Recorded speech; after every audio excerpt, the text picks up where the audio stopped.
ছাব্বিশের বিধানসভা ভোটে তৃণমূল 15টি আসনও পাবে না যদি কমিশন ঠিকঠাক কাজ করে, কটাক্ষ বিজেপি নেতা অর্জুন সিং এর।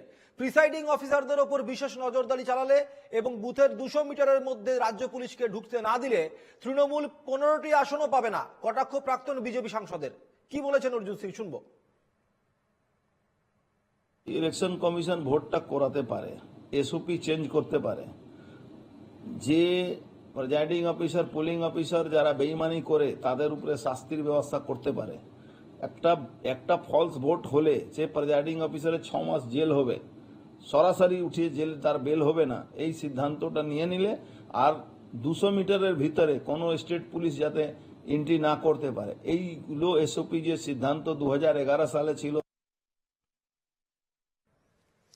দেবপ্রিয় সরকার প্রতিনিধি রয়েছেন এই মুহূর্তে আমাদের সঙ্গে। দেবপ্রিয়, গতকাল নেতাজি ইন্ডোরের সভা থেকে একদিকে যখন মুখ্যমন্ত্রী মমতা বন্দ্যোপাধ্যায়, তৃণমূলের সর্বভারতীয় সাধারণ সম্পাদক অভিষেক বন্দ্যোপাধ্যায় 215টা আসন নিয়ে ঝাঁপানোর টার্গেট বেঁধে দিচ্ছেন, সেই সময় বিজেপি নেতা অর্জুন সিং বলছেন যে 15টি নাকি আসন পাবে না তৃণমূল যদি ঠিকঠাক করে ভোট হয়।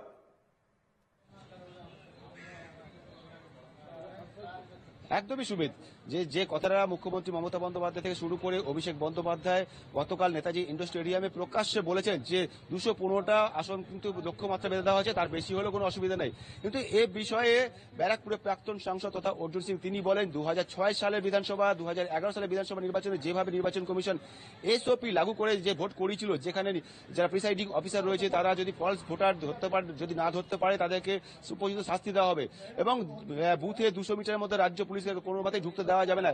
এরকম পরিস্থিতি যদি ভোট করানো যায় তাহলে কিন্তু তৃণমূল 2026 বিধানসভা নির্বাচনে 15টির কিন্তু বেশি আসন পাবে না, 200 তো অনেক দূরের কথা, এমনটাই কিন্তু বললেন ব্যারাকপুরের প্রাক্তন সাংসদ তথা বিজেপি নেতা অর্জুন সিং। স্বাভাবিকভাবে কিন্তু আসন্ন 2026 লোকসভা নির্বাচনের আগে মুখ্যমন্ত্রী মমতা বন্দ্যোপাধ্যায়ের বক্তব্য এবং অর্জুন সিং এর এই বক্তব্য কিন্তু যথেষ্টই তাৎপর্যপূর্ণ।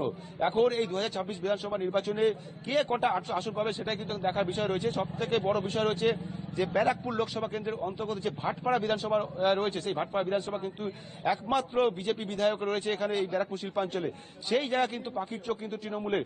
এখন সারা রাজ্যের যে 215টা আসন তারা পায় কিনা এবং তার পাশাপাশি এই ভাটপাড়া বিধানসভা তারা পায় কিনা সেটা কিন্তু দেখার বিষয় রয়েছে।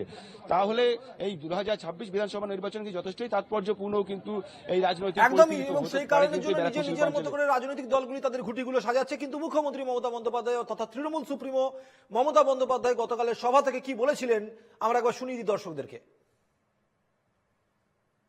এখন আমাদের কাছে 220-21 আছে, বিজেপির থেকে অনেকে জয়েন করেছে, আমরা 215 পার করব, তারপরে কোনো কথা, তার থেকে বেশি হবে তো কম হবে না।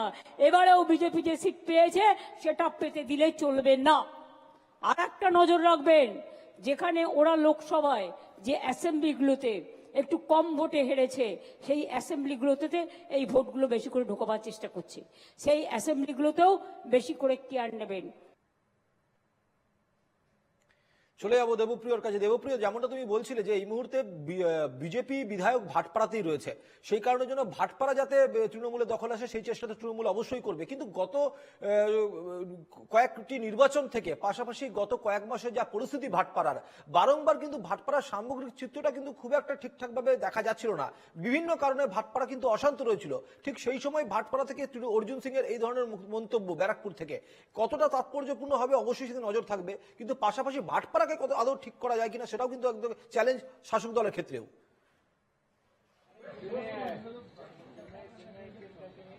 একেবারে ব্যারাকপুর তোমার কাছে আসবো আমি দেবপ্রিয়। এই মুহূর্তে আমার সঙ্গে রয়েছেন ভাটপাড়ার বিধায়ক সোমনাথ চান, ভাটপাড়া তৃণমূল বিধায়ক সোমনাথ চান রয়েছেন আমার সঙ্গে এই মুহূর্তে। সোমনাথ বাবু, আপনাকে স্বাগত জানাই এনকে টিভিতে।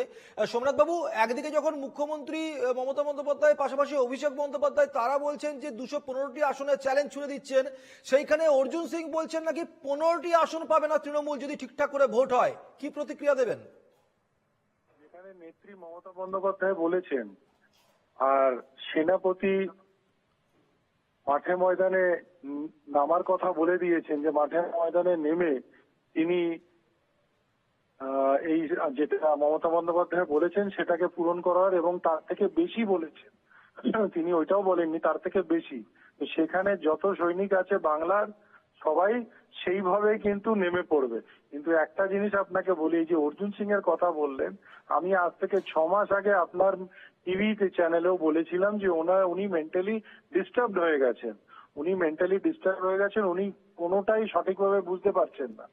উনি এখন কিছুই দেখতে পাচ্ছেন না, বুঝতে পারছেন না। নালে যে কথা আপনার চ্যানেলকে বলেছে এটা কোনো পাগলও বলে না। একটা পাগলের কাছেও যদি আপনি যে জিজ্ঞাসা করেন সেও এই ধরনের কথা বলবে না। তার মানে আপনারা বুঝতেই পারছেন যে অর্জুনের মস্তিষ্ক কতটা খারাপ হয়েছে। আসলে টাকা এত চুরি করেছে, সে টাকা কোথায় রাখবে, কি করবে, কিভাবে করবে সেটা নিয়েই ও পাগল হয়ে গেছে। আর বিশেষ করে ব্যারাকপুর কমিশনার যেভাবে ওনার পিছনে এখন সব টাকা খুঁটিয়ে খুঁটিয়ে বার করছে, সেজন্য ওনার মস্তিষ্ক একেবারেই গেছে। আমি বারবার বলছি, ওর ছেলেকেও বলেছি আপনাদের চ্যানেলের মাধ্যমে, যে কোনো সাইকিয়াট্রিস্টকে দেখিয়ে কোনো ভালো জায়গায় ওকে ভর্তি করার জন্য। ধন্যবাদ সোমনাথ বাবু। সঙ্গে ছিলেন জগদ্দলের তৃণমূল বিধায়ক সোমনাথ শ্যাম। অন্যদিকে আমার সঙ্গে ছিলেন প্রতিনিধি দেবপ্রিয় সরকার। ধন্যবাদ জানাবো দেবপ্রিয়কেও।